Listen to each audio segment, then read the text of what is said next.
आज के इस वीडियो में हम एक गरीब बालक और बुद्ध भगवान की प्रेरणादायक कहानी आपको सुनाएंगे। यह मोटिवेशनल स्टोरी आपको जीवन में आगे बढ़ने की शक्ति प्रदान करेगा और निडर होने में मदद करेगा।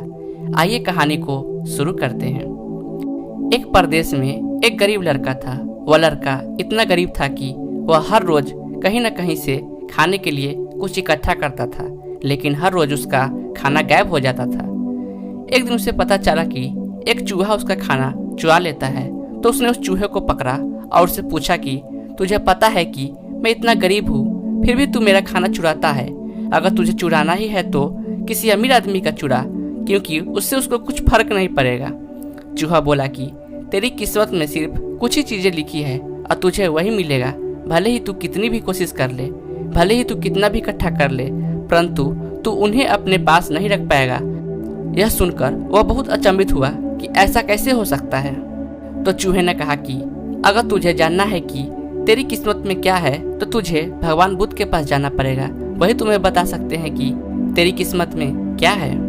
वह लड़का भगवान बुद्ध से मिलने के लिए निकल पड़ा।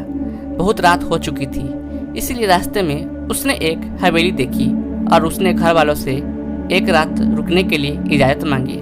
उसे इजाज़त मिल भी गई।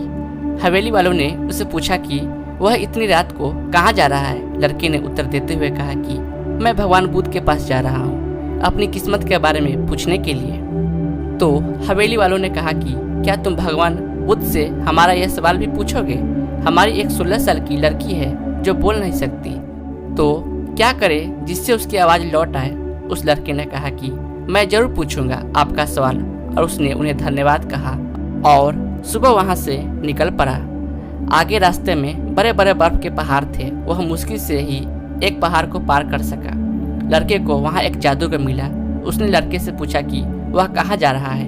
लड़के ने उत्तर दिया, मैं बुद्ध के पास जा रहा हूँ, अपनी किस्मत के बारे में पूछने के लिए। तो जादूगर ने कहा, क्या तुम भगवान बुद्ध से मेरा यह सवाल पूछोगे? मैं हजारों सालों से तपस्या कर रहा हूँ ताकि मैं स्वर्ग जा सकूँ, और मेरे अनुभव के हिसाब से अब तक मुझे स्वर्ग चले जाना चाहिए था। तो मैं स्वर्ग में जाने के लिए ऐसा क्या करूं? लड़के ने कहा, ठीक है, मैं आपका सवाल पूछूंगा। उस जादूगर के पास एक छड़ी थी, जिसकी सहायता से उसने उस लड़के को बर्फ के पहाड़ों के उस पर पहुंचा दिया। जब वह आगे बढ़ा तो उसके सामने एक बड़ी चुनौती थी। एक बहुत बड़ी नदी थी जिसे वह खुद पार नहीं कर सकता था।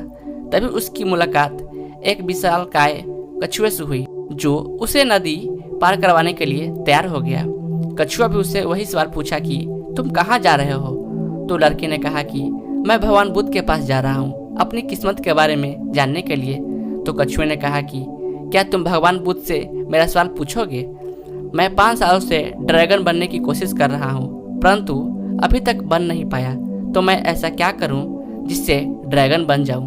लड़के ने कहा, ठीक है, मैं आपका सवाल भी पूछूंगा। कछुए ने लड़के को अपनी पीठ पर बैठाया और नदी के उस पर छोड़ दिया। अंततः लड़का भगवान बुद्ध के पास पहुंच गया। वहां और बहुत सारे लोग थे। भगवान बुद्ध ने कहा कि मैं एक व्यक्ति के सिर्फ 3 सवालों के ही जवाब दूंगा। लड़का एकदम अचंभित हो गया, क्योंकि उसे तो 4 सवाल पूछने थे।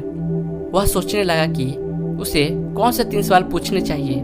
उसने कछुए के बारे में सोचा कि कछुआ तो 5 सालों से ड्रैगन बनने की कोशिश कर रहा है, और वह जादूगर तो 1000 साल से स्वर्ग में जाने की तपस्या कर रहा है, और वह लड़की बिना बोले कैसी अपनी जिंदगी गुजार सकती है। फिर उसने खुद के बारे में सोचा कि मैं तो सिर्फ एक गरीब भिखारी हूँ, मैं तो भीख मांगकर भी अपनी जिंदगी गुजार सकता हूँ। पर कछुआ, जादूगर और लड़की की समस्या मेरी समस्या से बहुत ज़्यादा बड़ी है। इसलिए उसने उनके 3 सवाल भगवान बुद्ध से पूछे। भगवान बुद्ध ने जवाब दिया कि कछुआ 5 सालों से ड्रैगन बनने की कोशिश कर रहा है, परंतु वह अपने कवच को छोड़ने के लिए तैयार नहीं है। जब तक वह अपने कवच को नहीं छोड़ेगा तब तक वह ड्रैगन नहीं बन सकता। और वह जादूगर 1000 साल से उस छड़ी को अपने पास रखे हुए है। वह छड़ी उसे स्वर्ग में जाने से रोक रही है। अगर उसे स्वर्ग में जाना है तो उसको वह छड़ी त्यागना होगा, और जब उस लड़की को उसका जीवन साथी मिल जाएगा तो लड़की बोलना शुरू कर देगी। उस लड़की ने भगवान बुद्ध को बहुत बहुत धन्यवाद बोला और वहाँ से रवाना हो गया। वह दोबारा कछुआ के पास गया और बोला कि बुद्ध ने कहा है कि अगर तुम ड्रैगन बनना चाहते हो तो तुम्हें कवच छोड़ना होगा। जैसे ही कछुए ने कवच उतारा, उसके अंदर कीमती मोती थे। कछुए ने वो मोती उस लड़के को दे दिए और वह ड्रैगन बन गया। उसके बाद लड़का जादूगर के पास गया और उससे कहा कि अगर तुम्हें स्वर्ग जाना है तो तुम्हें इस छड़ी को त्यागनी होगी। उस जादूगर ने भी अपनी छड़ी उस लड़के को दे दी और उसके बाद वह लड़का उसी हवेली में गया जहां उसने रात गुजारी थी।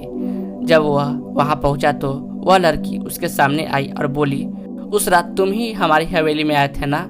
और उसने उससे विवाह किया। इस तरह उस लड़के को पैसा, ताकत और सुंदर जीवन साथी मिल गई। कहानी से शिक्षा, अपनी जिंदगी में कुछ बड़ा करने के लिए हमें कुछ त्यागना होगा, तभी हम कुछ हासिल कर पाएंगे। समुद्र का जहाज सबसे ज्यादा सुरक्षित किनारे पर ही होता है, पर जहाज किनारे पर रहने के लिए नहीं बना है, बीच समुद्र में लहरों को चीरते हुए आगे बढ़ने के लिए बना है। इसलिए आपको जिंदगी में कुछ बड़ा करना हो तो आपको मुश्किलों का सामना करना ही पड़ेगा। उम्मीद करता हूँ आपको यह वीडियो बेहद पसंद आई होगी और ऐसी ही वीडियो देखने के लिए मेरे चैनल को जरूर सब्सक्राइब करें। धन्यवाद। जय हिंद।